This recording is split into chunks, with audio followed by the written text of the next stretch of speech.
Please be patient, ఓపిక పట్టండి స్వామి, దర్యాప్తు జరుగుతుంది కదా. అవునండి, ఇప్పుడు ఒక మనం కూడా మాట చెప్పా, ప్రభుత్వ పరిస్థితి గురించి కూడా దయచేసి ఒకసారి ఆలోచించండి.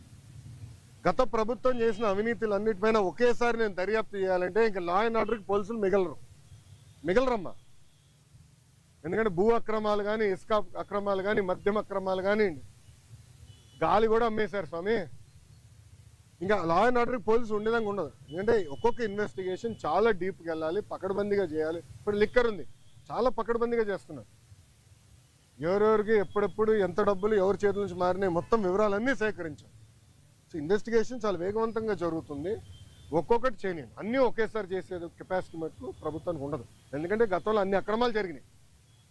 నేను కూడా దీనిపైన చాలా స్పష్టంగా సార్, దావోస్ పర్యటనలో ఏమీ తీసుకురాలేదని చెప్పి మంత్రి అమర్ లాంటి వాళ్ళు మాట్లాడి ప్రశ్నిస్తున్నారు. ఏం చెప్తారు సార్? అరే కోడిగుడ్డుని నేను సూటిగా ప్రశ్నిస్తున్నా.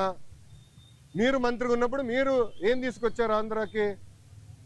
ఏం తీసుకొచ్చారు చెప్పండి. ఇప్పుడు మేము మాకు ఇప్పుడే థ్యాంక్ యూ అన్న 7 నెలల్లో 6,33,568 కోట్ల రూపాయలు పెట్టుబడులు తీసుకొచ్చాము. 4,10,125 మందికి ఉద్యోగాలు కల్పించే పరిశ్రమలు ఆంధ్ర రాష్ట్రానికి ఎన్డీఏ ప్రభుత్వం తీసుకొచ్చింది. అది గర్వకారణం. కాగ్నిసెంట్ గురించి కూడా నేను ట్వీట్ పెట్టా కదా, చూడలేదన్న ట్వీట్? ఎవరు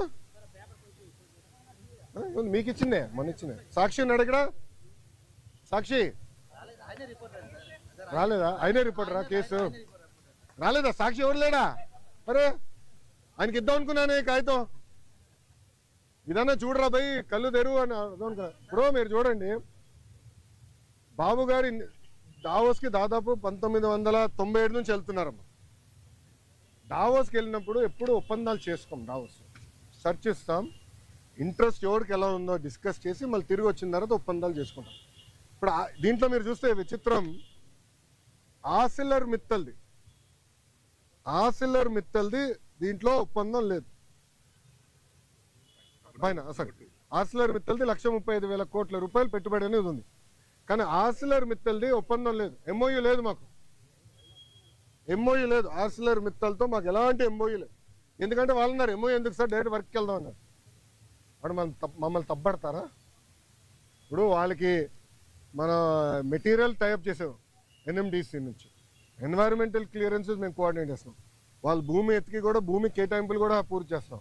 6-7 నెలల్లో పనులు ప్రారంభించాల లక్ష్యంతో మేము పనిచేస్తున్నాం. ఎన్నికలకు వెళ్ళే లోపల ఫస్ట్ ప్రొడక్షన్ అవ్వాలనేది మేము చేస్తున్నాం. అది కూడా మమ్మల్ని తప్పబడతారా? ప్రధానంగా ఏదైతే ఈ బల్క్ డ్రగ్ పార్క్ తీసుకోండి, గ్రీన్ హైడ్రోజన్ ప్రాజెక్ట్ తీసుకోండి, అవును, ఇవన్నీ మంత్రిగా నేనున్నప్పుడు సంతకం పెట్టాను. ఇది టీడీపీ ఎందుకు క్రెడిట్ తీసుకుంటుందంటూ కూడా మాట్లాడుతున్నారు. ఏం సంతకం పెట్టాడు స్వామి మంత్రిగా? నా హయాంలో నేను షేర్ చేసి ఇచ్చాను, నేను సంతకం పెట్టాను. మళ్ళీ కంపెనీలు ఎందుకు రాలేదని అడుగుతున్నాను నేను. ఎందుకు మీరు శంకుస్థాపన చేయలే? ఇది ఎట్టుందంటే కియా మోటార్స్ ఎవరు తీసుకొచ్చారు మీ అందరూ బాగా తెలుసు. ఆనాడు కియా మోటార్స్ తీసుకొచ్చి చంద్రబాబు నాయుడు గారు అహర్నిశలు కష్టపడ్డారు. 16 నెలల్లో ప్రొడక్షన్ తీసుకొచ్చారు. వైకాపా ప్రభుత్వం అధికారంలోకి వచ్చిన తర్వాత ఒక ఈమెయిల్ సృష్టించి, గతంలో రాజశేఖర రెడ్డి గారు ఈమెయిల్ పెట్టారు, ఆ ఈమెయిల్ వల్ల కియా మోటార్స్ వచ్చిందండి. ఇంకేం చెప్పాలి సార్? మీరు టీసీఎస్ కూడా క్రెడిట్ తీసుకున్నారు, మీరు చూసారో లేదో. టీసీఎస్ కూడా క్రెడిట్ తీసుకోవడానికి ప్రయత్నించారు. మేము తీసుకొచ్చి నేనే చంద్ర గారితో మాట్లాడి ఆయన ఆఫీస్కి వెళ్ళాను స్వామి. ఆయనతో 45 నిమిషాలు 1-on-1 నేను మీటింగ్ పెట్టుకున్నాను. తర్వాత నా అదృష్టం ఏంటంటే చంద్ర గారు వాళ్ళు మొత్తం మేనేజ్మెంట్ ఇంపార్టెంట్ లీడర్స్ అందరిని పిలిచి నాతో మీటింగ్ పెట్టించారు తెలుసా. అక్కడ క్లీన్ చేసాం మేము. ఇది తాజ్ హోటల్స్ కానివ్వండి, టీసీఎస్ కానివ్వండి, రెన్యూవబుల్ ఎనర్జీ కానివ్వండి, అన్నీ. ఇప్పుడు మీరందరూ ఒకటి గుర్తుపెట్టుకోవాలి. మీరందరూ ఒక ప్రశ్న అడిగారు, మహారాష్ట్రకి ఇంత పెట్టుబడి వెళ్తుంది. దానికి కారణం ఏంటో తెలుసా? Consistency in government. అంటే ఒకే ప్రభుత్వం మళ్ళీ వచ్చేగల ఏమవుతుందంటే అక్కడున్న పెట్టుబడులు పెట్టే వాళ్ళకి కాన్ఫిడెన్స్. దావోస్లో ఒక పారిశ్రామికవేత్త నేను కలిసాను, మన ఆంధ్ర రాష్ట్రంలో పెట్టుబడి పెట్టాడని. నాకు టైం లేదు బాస్, నాకు ఇంకో మీటింగ్ పరిగెడుతున్నా, నాతో నడవండి అని చెప్పి మన ఆంధ్ర పెవిలియన్ నుంచి భారత్ పెవిలియన్ వరకు మేము నడుచుకుంటూ వెళ్తున్నాం. ఒక 10 నిమిషాలు వాక్. ఆయన అన్నాడు, నేను జగన్మోహన్ రెడ్డి గారిని ఇదే దావోస్లో కలిసానికి ప్రయత్నించా, చాలామంది అడిగా, కలవనని చెప్పాడు అన్నాడు. ఎందుకన్నాడు? మీరు తెలుగుదేశం పార్టీ హయాంలో పెట్టుబడులు పెట్టారు కదా అంటే మీరు తెలుగుదేశం పార్టీ కంపెనీ. అది వరల్డ్ రినౌండ్ కంపెనీ. కనీసం వాళ్ళ సమస్యలు పరిష్కరించేదానికి గత ముఖ్యమంత్రి గారు కానీ ఇండస్ట్రీస్ మంత్రి కానీ కలవలేదు.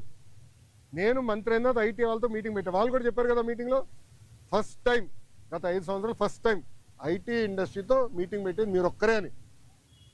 ప్రజలు కూడా ఆలోచించాలి. ఈరోజు గుజరాత్లో 5వ బీజేపీ ప్రభుత్వం ఏర్పడింది గుజరాత్లో. దానివల్ల మీరు చూస్తే గుజరాత్ ఏమో స్పీడ్గా అభివృద్ధి కార్యక్రమాలు ముందరికెళ్తుంది. మహారాష్ట్ర కన్సిస్టెంట్గా మళ్ళీ ప్రభుత్వం వచ్చింది. సో కన్సిస్టెన్సీ ఉండే గల్లా పెట్టుబడులు పెట్టేదానికి పారిశ్రామికవేత్తలు ముందరికి వస్తున్నారు, వాళ్ళు పెట్టుబడులు పెడుతున్నారు, ముందరికి వెళ్తున్నారు. ఈ మన రాష్ట్రంలో ఏమైందంటే 2014 నుంచి 19 వరకు ఒక స్పీడ్గా వెళ్ళాం, కరెక్ట్గా వచ్చి బ్రేక్ పడింది. బ్రేక్ ఎలా పడింది కూడా నేను చెప్తాను. పీపీఎల్ రద్దు చేయలేదా? ఒకే రాజధాని వద్దు 3 రాజధానులని ఒక రాజకీయ గేమ్ ఆడలేదా? దానివల్ల ఎవరు నష్టపోయారండి? ఆంధ్ర రాష్ట్ర ప్రజలు నష్టపోయారు, ఉత్తరాంధ్ర ప్రజలు నష్టపోయారు, రాయలసీమ ప్రజలు నష్టపోయారు. దయచేసి ప్రజలందరూ ఇది గమనించాల. అందుకే మన ప్రధానమంత్రి గారు కానివ్వండి, ముఖ్యమంత్రి గారు కానివ్వండి, నేను కూడా నా స్పీచ్లో విశాఖపట్నంలో మళ్ళీ ఎన్డీఏ కూటమి గెలవాల్సిన అవసరం ఉందని చెప్పాను. మాకు ఇంకా 4 సంవత్సరాలు 5 నెలలు ఉంది ఎన్నికలకి. 4 సంవత్సరాలు 4 నెలలు 5 నెలలు ఉంది ఎన్నికలకి. ఎందుకంటున్నానంటే కన్సిస్టెన్సీ ఆఫ్ గవర్నమెంట్ ఉంటేనే కాన్ఫిడెన్స్ ఉంటుంది. దావాస్లో చాలా మంది నన్ను అడిగిన ఒక ప్రశ్న ఏంటి తెలుసా? మీరు బాగున్నారు, చంద్రబాబు నాయుడు గారు మేము నమ్ముతాం, కానీ జగన్మోహన్ రెడ్డి అనే వ్యక్తి గెలవడానికి గ్యారంటీ మీరు ఇస్తారా అని అడిగారు. గతంలో మేము చాలా ఇబ్బంది పడ్డాము, మళ్ళీ జగన్మోహన్ రెడ్డి గెలవడానికి గ్యారంటీ ఏంటని అడుగు. అమర్ రాజా బ్యాటరీ మీకు అందరు తెలుసు కదా. అమర్ రాజా బ్యాటరీ ఒక brand. Amar Raja battery corporate headquarters Chittoor జిల్లాలో ఉంటుంది. వాళ్ళు కట్టే పన్నులో ఇన్కమ్ ట్యాక్స్లో ఆంధ్ర రాష్ట్రానికి ఎక్కువ భాగం వాటా వస్తుంది. ఎందుకంటే వాళ్ళ హెడ్ క్వార్టర్స్ ఆంధ్ర రాష్ట్రం. ఆంధ్ర రాష్ట్రంలోనే highest tax payer Amar Raja battery. ఆ అమర్ రాజా బ్యాటరీని వేధించలేదా గత ప్రభుత్వం? ఇదే కోడిగుడ్డుని అడుగుతున్నా, నువ్వు వేధించలేదా? సైకోని అడుగుతున్నా, నువ్వు వేధించలేదా? లేబర్ రేట్ చేయించావు, పొల్యూషన్ రేట్ చేయించావు. అది మా సొంత జిల్లాలో ఉంది. 30 సంవత్సరాల నుంచి మా జిల్లాలో ఉంది. ఒక్కరికి లెడ్ పాయిజనింగ్ అవ్వలేదు స్వామి 30 సంవత్సరాల్లో. ఎందుకంటే వాళ్ళు highest ethics, highest standards maintain చేసే పని.